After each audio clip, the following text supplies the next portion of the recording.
إن الحمد لله نحمده ونستعينه ونستغفره ونستهديه ونعوذ بالله تعالى من شرور أنفسنا ومن سيئات أعمالنا. من يهده الله فلا مضل له ومن يضلل فلا هادي له، والصلاة والسلام على سيدنا ومولانا ووسيلتنا إلى ربنا محمد عبده ورسوله، بلغ الرسالة وأدى الأمانة ونصح الأمة حتى تركها على المهجة البيضاء ليلها كنهارها لا يزيغ عنها إلا هالك. وصلوات ربي وتسليماته عليك يا نبي الله، يا من أتيت إلى الحياة مبشرا وبعثت بالقرآن فينا هاديا وطلعت على الأكوان بدرا نيرا. إن الله وملائكته يصلون على النبي يا أيها الذين آمنوا صلوا عليه وسلموا تسليما. اللهم صل وسلم على سيدنا محمد وعلى آله وصحبه وسلم تسليما كثيرا. أما بعد، فيا رب اشرح لي صدري ويسر لي أمري واحلل عقدة من لساني يفقه قولي وسدد وجهي واهدي قلبي بجاه نبيك محمد صلى الله عليه وسلم. بعدكم حميدي الحق subhanahu wa ta'ala na kumtakia rahma tukufu wa daraja Bwana Mtume Muhammad sallallahu alayhi wasallam. Kama ilivyokuwa ada yetu mara kwa mara kutengeneza vipindi, na kipindi ambacho kwamba tumekichagua mara hii ni kipindi ambacho kwamba tumechagua kukipa unwan ya mifano ya kuvutia katika Al-Qur'anul Karim, ambao kwamba tumekuwa kwa lugha tuliyozoea inspired na aya, baadhi ya ayat katika Al-Qur'anul Karim au sigha ambao kama Mwenyezi Mungu Subhanahu wa Ta'ala ameileta katika Al-Qur'anul Karim, sigha ya kupiga mifano kama anavyotaja Allah Tabaraka wa Ta'ala katika baadhi ya aya, daraballahu mathala ويضرب الله الأمثال أما كذلك يضرب الله الأمثال كيف ضربوا لك الأمثال. kwamba Mwenyezi Mungu Subhanahu wa Ta'ala yuwapiga mifano, lakini kifasihi na kilugha ilivyozoeleka, mfano huwa haupigwe, mfano huwa watolewa. Lakini kwa nini kupiga mfano? Na kilima cha kupiga, siku zote ukipiga, kupiga kitu huja katika maana tofauti tofauti, lakini katika maana ambazo kwamba zimezoeleka katika kupiga, mtu hupiga kwa ajili kutoke sauti, na kukitoka ile sauti, aghlabia ile sauti huwa ni sababu ya kuvuta attention. Either iwe ni attention ya watu au ni attention ya kitu chochote. Ndio maana tuwaona hata mwalimu akiwa darasani, ikiwa amezungumza, ikawa katika uzungumzaji wake ikawahamasisha wanafunzi na wao wakaanza zungumza, kisha yule mwalimu baadaye huja akapiga meza akapiga meza ama akachukua fimbo akapiga ubao, lengo kule kupiga kutoke sauti, wanafunzi wanyamaze, amechukua attention ya wanafunzi. Tuwaona hata katika ama bado tu katika mfano walimu wengine badala ya kupiga meza ama ya kupiga fimbo katika ubao, umchukua mwanafunzi akampiga. Kwa hivyo kupiga huja kaleta attention. Kwa hivyo baada ya yule mwanafunzi kupigwa, wale wanafunzi wengine hunyamaza wakataamala, wakajua kuna jambo hapa. Attention yao yote karudi kwa mwalimu. Tuwaona katika makoti yetu ikiwa yule mshukiwa au yule mwenye kushtaki ama yule lawyer amezungumza kitu kikaleta hisia kali katika ile koti, watu wakaanza kuzungumza, tutamwona yule hakimu kuchukua sampuli ya kijinyundo akipiga pale kwenye mbao, akitamka maneno kama ni order. Malengo ni kuvuta attention ya wale waliokuwa ndani ya koti wapate kunyamaza, wamsikilize. Ukitizama katika mifano ambayo kwamba tumeizungumza, utapata kwamba mfano haupigwi isipokuwa kuvuta umakini wa watu, na baada ya kuvuta umakini wa watu ni kwa sababu kuna jambo la maana ambalo kwamba lataka kusemwa. kuna jambo la maana ambalo kwamba lataka kutupwa pale. Ndio maana mwalimu huwanyamazisha wale wanafunzi ikiwa ana concept muhimu yatakaizungumze wanafunzi waingie katika akili yao, au ana jambo la maana ambalo kwamba yatakalikae kwenye vichwa vya wanafunzi lisitoke. Ndio maana utaona hata kuna lugha ya kupiga simu. Utamsikia mtu napiga simu.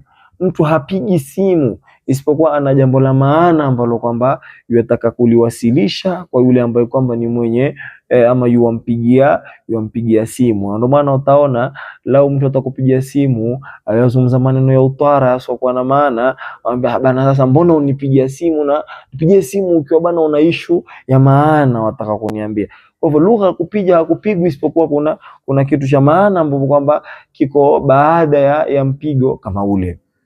Mwenyezi Mungu Subhanahu wa Ta'ala amepiga mifano katika Al-Qur'anul Karim, lakini mifano kama hii ameipiga baada ya kuwa amezungumza baadhi ya mambo, kisha ndo Mwenyezi Mungu Subhanahu wa Ta'ala yuapiga mfano. Na Allah Tabaraka wa Ta'ala, hii Qur'ani si kwamba yuwafikisha ujumbe tu, hii Qur'ani si kwa Mwenyezi Mungu yazungumza tu, bali Mwenyezi Mungu Subhanahu wa Ta'ala katika Al-Qur'anul Karim yafundisha.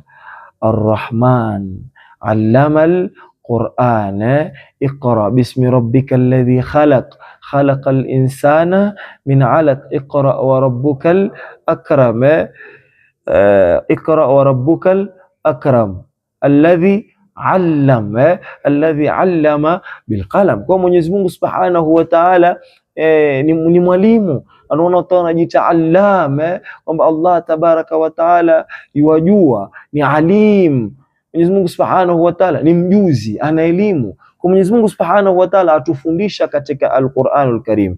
Na mwalimu mzuri ni ambaye kwamba baada ya kufundisha yale ambayo kwamba atafundisha lazima apige mfano, kama tulivyoona wakati tunasoma shuleni. Mwalimu atafundisha, utasikia for example. Kwa nini for example? Kwa sababu haya yote ambayo kwamba nimekufundisha, ukitaka kuyakumbuka chukua mfano huu. Kwa hiyo mwalimu bora zaidi akitaka mwanafunzi ashike yale aliyomfundisha humtolea na mifano. Na ni nani mwalimu bora zaidi ya Allah Tabaraka wa Ta'ala, ambaye kwamba allama al-Qur'an, na mifano kama hiyo ameipiga ndani ya al-Qur'an. Na mifano hupigwa kwa ajili ya kumkumbusha yule ambaye kwamba amepigiwa ule mfano, kwamba haya yaliyosomeshwa pengine yaweza kuwa ni magumu, lakini ukitaka kuyakumbuka haya, kumbuka mfano fulani. Kwa hiyo mwalimu atachukua mfano, na aghlabia mfano huwa ni kitu ambacho kwamba kiko familia, chajulikaniwa zaidi na yule anayepigiwa mfano, kisha akachukuliwa yale kwa kizungumziwa yakafananishwa na hiki, ndo mtu akakumbuka. Mfano zamani sisi kwa tujui kibla kiko wapi katika mambo tuliofundishwa, tukaambiwa jua la chomoza wapi? Mashariki. Lazama wapi? Magharibi.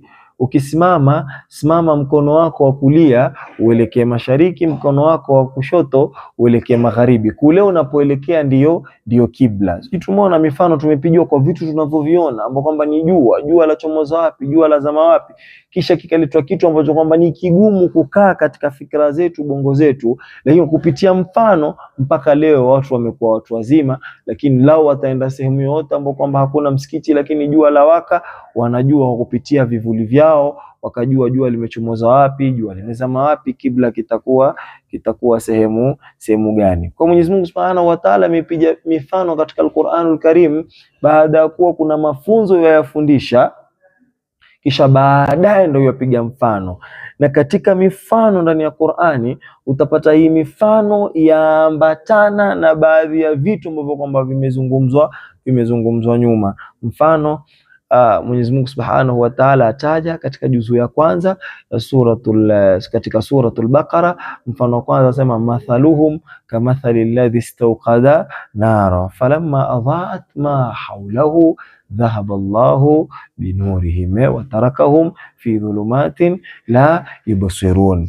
Lakini utaona huku nyuma amezungumza masala ya waumini, Alif Lam Mim dhalika alkitabu la raiba fihi hudan lilmuttaqin. Amezungumza masala ya muttaqun alladhina yu'minuna alladhina yu'minuna bilghaibi, amezungumzia waumini, amekuja amezungumzia wanafiki, amekuja amezungumzia makafiri, innal ladhina kafaru sawaun alaihim. Hawa wote baada ya kuwazungumzia, mathaluhum, mfano wa hawa, kamathalu alladhi istawqada nara. Katika mifano haina tabia ya kupigwa ovyo ovyo, mtu apigi mifano ovyo ovyo. Ndio maana utaona ukisoma juzu ya kwanza, Mwenyezi Mungu Subhanahu wa Ta'ala amepiga takriban mifano miwili peke yake katika juzu nzima. Kwa hivyo katika vipindi vyetu hivi inshallah itakuwa tutachagua mifano tofauti tofauti ambayo kama imepigwa katika Al-Qur'anul Karim, tuizungumzia, tutafuta maana yake, Mwenyezi Mungu ajaribu kutuambia nini, tutaelezana, tutaelewana, na inshallah tutarajia kitakuwa ni kipindi ambacho kwamba Mwenyezi Mungu Subhanahu wa Ta'ala atakiandika katika mizani ya hasanati zetu, yauma la yanfa'u malun wala banun illa man atallaha biqalbin salim. Inshallah ungana na mimi katika episode ambazo kwamba zitakuja, tupate kuwa pamoja katika kipindi kizuri kama hichi, mkiwa mko na mimi ndugu yenu al-faqir asiyekuwa na elimu, ndugu yenu brother Abdissalam. Wassalamu alaikum wa rahmatullahi wa barakatuh. Ona balagha hiyo.